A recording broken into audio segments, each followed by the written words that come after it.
Dr. Mary, why is it that so many of us feel we are not good enough in this world? This is the source of so much pain and unhappiness. Could you please throw some light on this?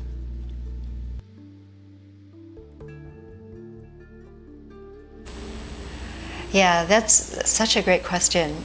You know, I call this the original sin, because the way I have put this whole thing together in terms of where do the cracks in our psyche come from that cause us to continually engage in behavior and attitudes and situations that are truly harmful for us. Where does that come from? And if we were to define one main crack that seems to be the origin from which all the other variations stem, it would be exactly that phrase. Somewhere in us, sometime, somehow, we learned a message that the way I am, the simplicity of my being, is not good enough. I have to overcome some major deficit. I have some fault line. In fact, that's a great word. Some fault line that defines an aberrancy. There's something wrong with me. Unfortunately, many religions, I would say, prey on this. Keep individuals subject to their so-called faith in order to help correct whatever that fundamental problem is. Certainly, the marketing industry, therefore capitalism in its most raw form, preys on this. So everything that we see in the way of emotionally geared advertising is designed to convince us that if we get this, change this, do this, somehow we will become acceptable and wanted and lovely and beautiful and valuable and all the things we long for, because of course at our very most basic self, we want to know we're okay. It's an alien thought and dangerous in a way to believe that in some manner we're just fundamentally not okay, because if we're not found acceptable, if we don't feel like we fit in, if we feel like somehow we're a misfit, there's something wrong with us, then there's always a little bit of danger associated with that.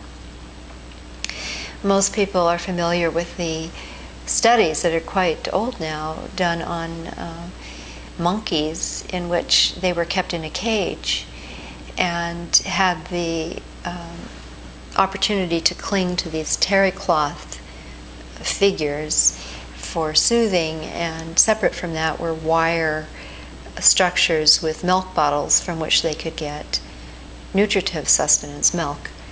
And those babies would have starved to death rather than let go of the clinging to the terry cloth mothers. We all need that internal sense of belonging, of being soothed. The emotional realm is so fundamental to our sense of well-being that almost sounds self-evident as I say it like that, but I think it goes missing when we start to use the pseudo-satisfaction substitutes, finances, food, being pretty enough by the cultural standards, all the things that we think we have to strive for, that we have to do in order just to fit in, just to be most basically acceptable. And so it's a very worthwhile project. I would say it's the most worthwhile project that we can possibly undertake, to pause in our own skin and find that place inside of our psyche where we think in some way, I'm not good enough, and find the source of that. It doesn't necessarily mean that we have to figure out where that idea came from. I'm not sure that we truly know that. We can find situations in our early formative years in this lifetime that explain this, that, or the other. But in a sense, the only utility in doing that is if we then do some reformatting work inside of our mind associated with those events. And there are a lot of different techniques that use memories in that way that's functional. But we don't want to just find the reason why and leave it at that. We want to find that space, that sensation, that belief, that idea that we carry inside of ourselves, almost coiled up in our DNA. That's why I call it the original sin. It's so fundamental to our maladaptive self. The idea, when we can find inside of ourselves the sensation of how we feel not quite okay, not quite good enough, somehow something needs to be corrected, something needs to be changed in order to be acceptable, to be good enough, to have earned my right to live today. And when we find that place, resting there and using a very basic technique of, dear heart, I love you as you are.